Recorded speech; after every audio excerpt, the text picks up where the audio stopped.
Hallelujah. डरना बंद करो, परमेश्वर के ऊपर टिके रहो। जो कुछ करेगा वो अच्छा करेगा, जो कुछ करेगा परमेश्वर मार्ग खोलेगा, जो कुछ करेगा परमेश्वर का प्लान मेरे लिए है। Hallelujah, hallelujah, hallelujah. जब कोई तुमको सताता है, तुमको गालियां देता है, तुम्हारा विवेक खराब होता, उसने ऐसा क्यों बोला, उसने वैसा क्यों बोला। तुमको मालूम है कि यदि तुमको लोग सता रहे, तुम्हारा दिल दुखा रहे, तो तुम बड़ी आशीष के वारिस हो। तुम्हारी बुलाहट बड़ी है, तुम्हारी लेवल बड़ा है, इसलिए शैतान तुम्हें उस बुलाहट तक पहुंचने नहीं देना चाहता। और बढ़ोगे तो यीशु मसीह का स्वभाव लेकर ही बढ़ पाओगे। जब कोई तुम्हें सताता, याद करो यीशु की। प्रभु ने कहा तुमसे पहले उन्होंने मुझे भी सताया।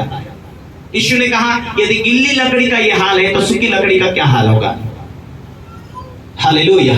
तुम्हारे बारे में भला बुरा कहे तो तुम यीशु मसीह को देखो। हमारे बारे में इतना ही बोल रहा नहीं, उससे पहले यीशु मसीह के बारे में बोला। हालेलुया। ये परीक्षा है, एक एक परीक्षा से तुम पार होते जा रहे। जब तुम ऊंचे लेवल पर होगे, एक दिन तुम चंगाई में रहोगे, तुम सुरक्षा में रहोगे, तुम्हारी आराधना बढ़ेगी, प्रार्थना बढ़ेगी, तुम्हें परमेश्वर बरकत देना शुरू करेगा। और जो आज सता रहे हैं वो उस टाइम में समस्या में रहेंगे। हाय ये बीमारी मिली, हाय वो बीमारी रही, हाय ये समस्या, हाय वो समस्या, बड़ी बड़ी समस्या उनके ऊपर होगी। उस टाइम में तुम बड़ी आशीष की कटनी काटने वाले होगे। Hallelujah, hallelujah. क्यों? क्योंकि तुम्हें परमेश्वर ने अपने राज्य में लेकर आया। एक दूसरे को कहो बढ़ते जाना है। परमेश्वर की ये इच्छा है कि तुम्हें जीवंत करे। तुम्हें मनुष्य ने नहीं बुलाया कि वो धोखा दे, तुम्हें परमेश्वर ने बुलाया है। तुम परमेश्वर के राज्य के अंदर हो। आमीन, हालेलुया, हालेलुया। परमेश्वर आपको ये समस्याओं से पार होता हुआ देखना चाहता, क्योंकि परमेश्वर आपको धर्मी बनाना चाहता है। क्योंकि जब आप धार्मिकता में होंगे, परमेश्वर का वचन कहता है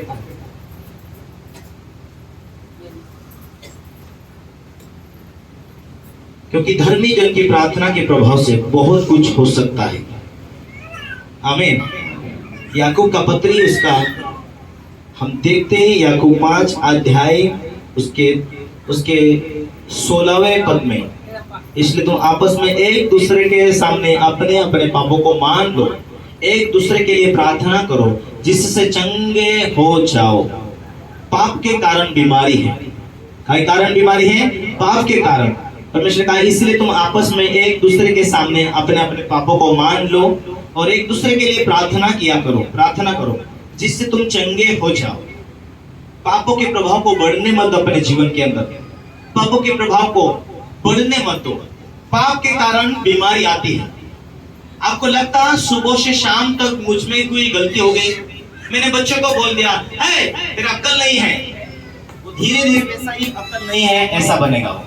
इसीलिए यदि मैंने मेरे मुंह से बच्चे को कहा है तेरा अक्ल नहीं है, ऐसा शब्द बोलने से ये श्राप मेरे बच्चों के ऊपर गए वापस लेता हूँ, यीशु के नाम में तोड़ता हूँ।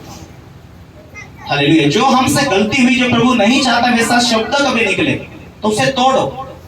पाप को बढ़ने मत दो। एक दूसरे को कहो पाप को बढ़ने मत दो, क्योंकि पाप जब जलता है तो बीमारी और मृत्यु को जन्म देता है। हालेलुया। जब भी पाप बढ़े उसी स्टेप पर उसे खत्म कर दो, क्योंकि परमेश्वर का वचन कहता है वो धर्मी जन की प्रार्थना के प्रभाव से बहुत कुछ काम करने वाला है। धर्मी बनोगे, धर्मी की रक्षा यहोवा अपने दूतों के द्वारा करता है। धर्मी के लिए परमेश्वर सीधा मार्ग छोड़ बनाता है। धर्मी के लिए परमेश्वर रास्ते खोलता है। धर्मी को परमेश्वर धर्मी की प्रार्थना सुनने के लिए अपना कान नजदीक लाता है। धर्मी दुहाई देते यहोवा सुनता है।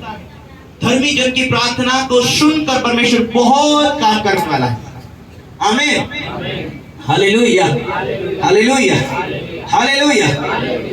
इसीलिए तुम अपने अपने पापों को आपस में मान लो, पाप को मान लो, एक दूसरे के लिए प्रार्थना करो जिससे तुम चंगे रहो। पाप को बढ़ने नहीं देंगे कि हम जो गलती की हम उसे याद करके माफी मांगा, माफी मांगने के बाद शैतान के वैदिक अधिकार को तोड़ा। अब हम प्रार्थना कर रहे हैं, आराधना किया, आराधना के द्वारा फायर प्रार्थना कर रहे हैं।